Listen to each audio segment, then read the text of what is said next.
코로나19 신규 확진자가 어제 하루 8명 늘어 엿새째 20명 아래에 머물렀습니다. 정부는 코로나19에 대응하기 위해 늘렸던 감염병 전담 병원을 단계적으로 줄여나가기로 했습니다. 중앙재난안전대책본부 연결합니다.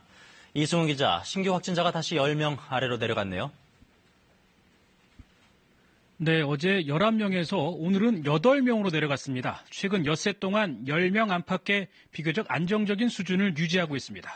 다만 완치 판정을 받은 뒤 재양성을 받는 사례가 꾸준히 늘고 있습니다.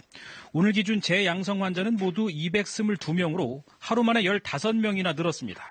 특히 최근 사흘 동안의 통계를 보면요, 신규 환자보다 재양성 환자가 더 많은 상황입니다.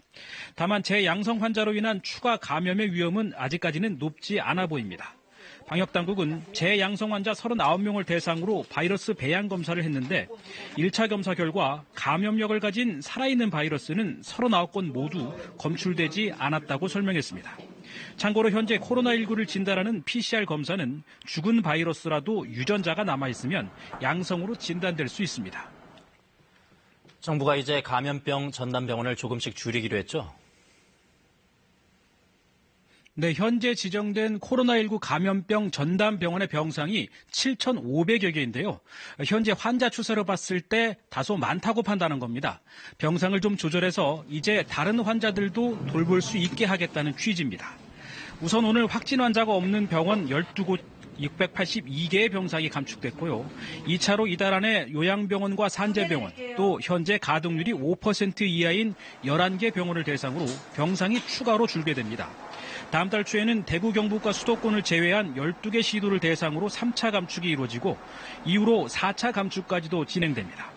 이렇게 되면 전국의 감염병 병상 수가 1,500개에서 2,300개 수준으로 조정될 전망입니다. 단 비상 상황이 발생할 경우 10일 이내에 병상 수를 다시 확보할 수 있도록 체계를 마련한다는 게 방역당국의 계획입니다. 서울시가 소상공인에게 생존 자금을 지급하기로 했다고요? 네, 생존자금 140만 원을 두 차례로 나눠 현금으로 지급하기로 했습니다.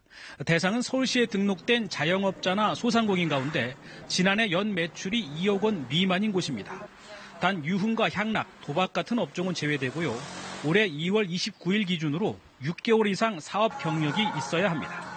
전체의 72%인 41만 곳 정도가 이번에 혜택을 받을 것으로 보입니다.